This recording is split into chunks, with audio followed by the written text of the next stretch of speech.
키아즘 성경 목회 연구원을 찾아주신 여러분 안녕하셨습니까? 저희는 계속해서 성경에 나타나는 키아즘 성경을 여러분들에게 성경을 보다 더 쉽게 접근할 수 있도록 하나님의 의도를 찾아가는 그 성경의 말씀을 여러분들에게 전해드리고 있습니다.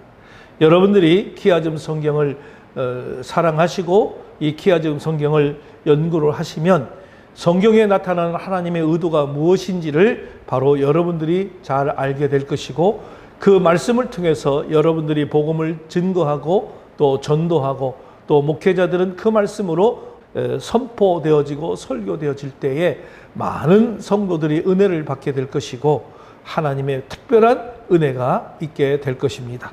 때문에 여러분들이 키아즘 성경을 조금 심도 깊이 여러분들이 이해할 수 있으면 좋겠습니다.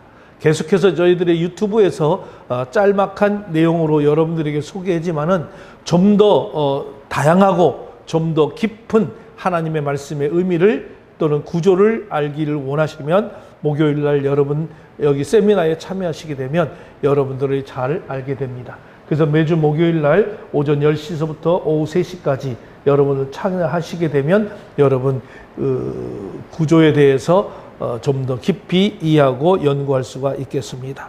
오늘도 변함없이 하나님께서 원하시는 마음 15가지 중에 제가 여러분들에게 8번째까지 말씀을 드렸습니다. 오늘 이번에는 9번째, 10번째, 11번째 내용을 여러분들에게 소개해 드리려고 합니다.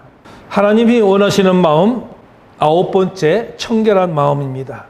마태복음 5장 8절, 역시 이거는 팔복에 나오는 것이죠. 마음이 청결한 자는 복이 있나니 그들이 하나님을 볼 것이며 라고 말씀입니다. 여기서 마음이라고 하는 말은 우리가 카르디아라는 말입니다. 마음, 카르디아. 요 카르디아라는 말 여기 나오죠. 카르디아라는 말, 마음. 자, 여기에 나오는 이 카르디아라는 말은 우리가 3절에 나왔던 심령, 푸뉴와 본질적으로 동일한 단어라고 볼 수가 있습니다. 그러나 오늘 본문에서는 인간이 알고 느끼고 결정하는 그런 지정의 기능과 더불어서 어떤 외적인 경건이나 의식적 정결함에 대조되는 어떤 내적 정결을 보다 강조하기 위해서 마음이라는 용어를 사용했습니다. 인간의 외적 정결과 또는 의식적 정결도 중요하지만은 마음의 내적 정결에 수반되지 않는다면 이 외식과 위선에 지나지 않는다라고 하는 말이죠. 그래서 오늘 본문은 진정한 정결은 전인격적 좌소이며 하나님과 곧 교통하는 통로가 되는 그런 마음으로부터 시작돼야 한다는 것을 보여주기 위해서 오늘 마음 카라디아라는 말을 용어를 사용하게 된 것이죠. 그래서 이 카르디아라고 하는 것은 생명의 자리로서의 어떤 마음, 또 감정과 어떤 열정의 자리, 어떤 생각이나 상상력의 자리, 이런 의지와 결심의 자리, 이런 것들을 우리에게 보여주는 아주 귀한 카르디아, 마음이라고 하는 단어죠. 두 번째, 우리가 이 청결하는 자라고 말해요. 여러분, 청결한 자는 카다로이라는 말 썼습니다. 카다로이는 우리가 그 원형이 카다로스라는 말을 쓰죠. 카다로스. 원형은 카다로스. 깨끗하다, 아주 순결한 그런 의미를 갖고 있습니다. 그래서 이 카다로스는 종교적으로는 도덕적으로 순결한 그런 의미를 이야기하고, 의식적으로 아주 깨끗함, 그리고 자유로운 의미에서 깨끗한 것이고, 물리적인 의미에서 아주 깨끗한 것을 말씀을 나타내고 있는 용어입니다. 따라서 본문을 대할 때 우리는 1차적으로 마음에 더러운 것이 없는 그런 깨끗한 자를 연상할 수가 있지요. 재물이 정하여만 하나님께 바칠 수 있고 또 부정함이 없는 자만이 하나님께 나아갈 수 있는 것처럼 인간도 그 마음이 더러운 것에서부터 벗어나고 깨끗해야만이 하나님께 나아가 하나님을 볼 수 있다고 우리는 이해할 수 있는 것입니다. 마음이 순수하지 못하며 하나님만을 향하는 그런 한 마음이 아니라 어떤 분열된 자아를 가지고 있다면 참 하나님의 모습을 보이지 않는 것입니다. 부정하는 자의 눈에는 왜곡된 하나님, 자신이 원하는 하나님만이 보일 뿐이지 참 하나님은 절대로 보이지 않는다라고 하는 말씀이 옳습니다. 우리 마음의 부정을 그리스도의 보혈로 깨끗하게 씻고 하나님만을 향한 어떤 순수한 마음을 가져야만이 지금 하나님을 볼 수 있을 뿐만 아니라 장차 도래할 우리 하나님 나라의 하나님과 동거하는 기쁨을 맛보게 될 수가 있다라고 말씀을 드릴 수가 있습니다. 그리고 이제 그들이 하나님을 볼 것이며 라고 했습니다. 아우토톤 데온 옵손 타이. 그들이 하나님을 볼 것이며 라고 했는데, 아우토이가 독립적으로 사용해서 이는 주어로 강조하는 기능을 가집니다. 이것은 다른 사람이 아니라 바로 마음이 청결한 자들, 바로 그 사람들만이 하나님을 볼 수 있다고 하는 것을 분명하게 이야기하고 있는 것이죠. 그래서 오늘 본문의 동사 옵손 타이라는 말을 볼 것이며 라고 하는 이 옵손 타이는 보다, 알다 라고 하는 뜻으로 우리가 눈으로 본다 또는 마음으로 본다, 경험하다 라고 하는 뜻을 지니고 있습니다. 이로 볼 때 오늘 본문에서도 마음이 청결한 자는 하나님을 눈으로 직접 목격할 뿐만 아니라 하나님의 본질에 대하여 깊이 알게 되며 하나님의 역사심을 친히 경험해서 하나님을 체험적으로 알게 된다고 하는 그런 의미가 되는 것입니다.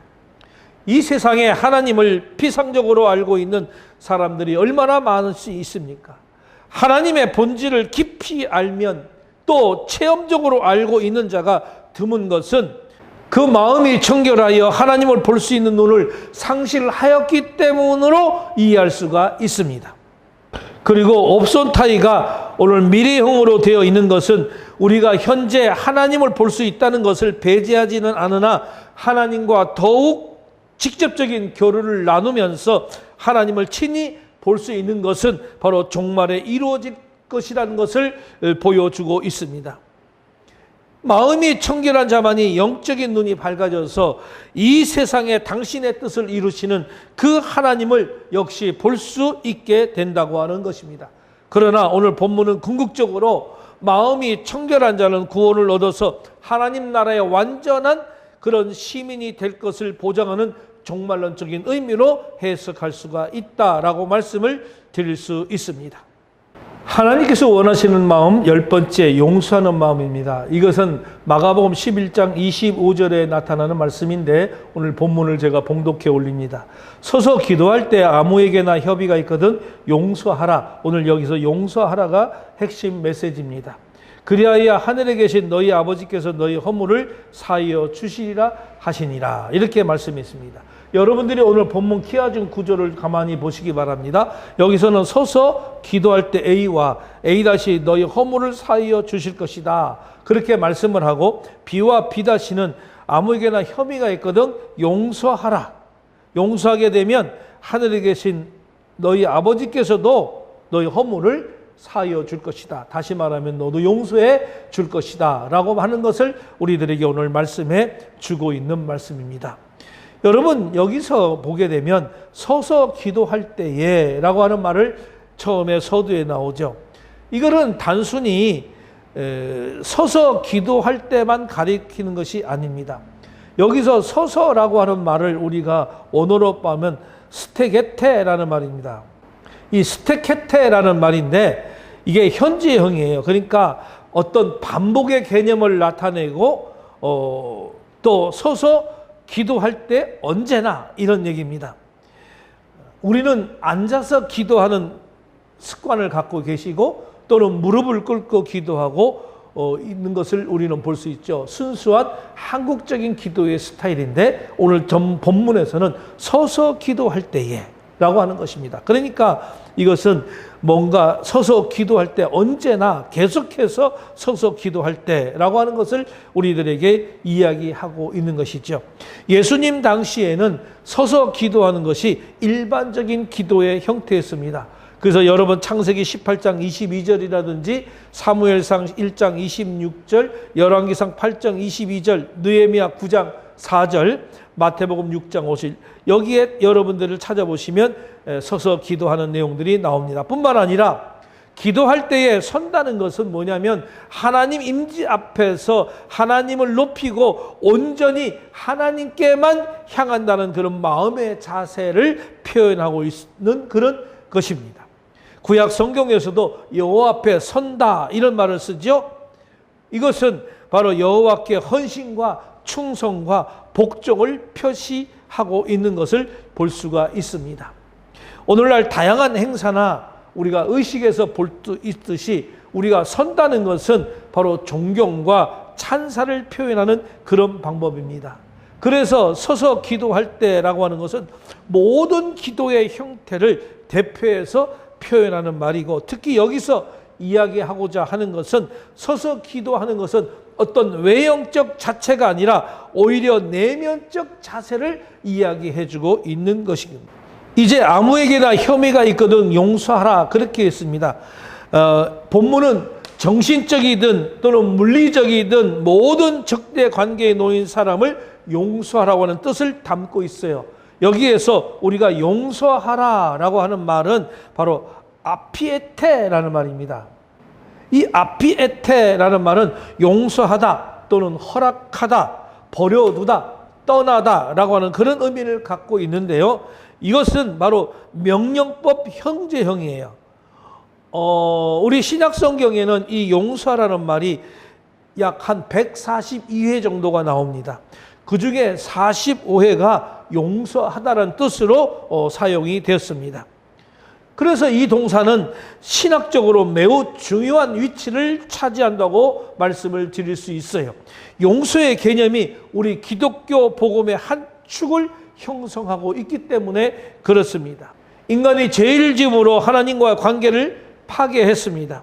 그러나 하나님은 이 용서를 통해서 그 관계를 회복시켰습니다. 이것이 바로 우리 기독교 복음의 핵심인데, 용서는 바로 인간의 죄악된 행위에 직면한 하나님의 자비로운 행위로서 그것은 바로 예수 그리스도의 대속 사역에 근거하는 것이죠. 그리고 용서는 이제까지 저질렀던 그런 죄를 묻지 않는다는 것과 또 죄인을 받아들이는 것을 다 포함하고 있는 것입니다. 그러므로 예수 그리스도의 죽으심과 그 피로 말미암아 죄에서 구원을 얻게 하시고 하나님의 사랑 안에 새로운 공동체를 세우게 하신 그 하나님을 믿는 그 믿음 안에서 이러한 용서가 결코 배제될 수 없다라고 하는 것입니다.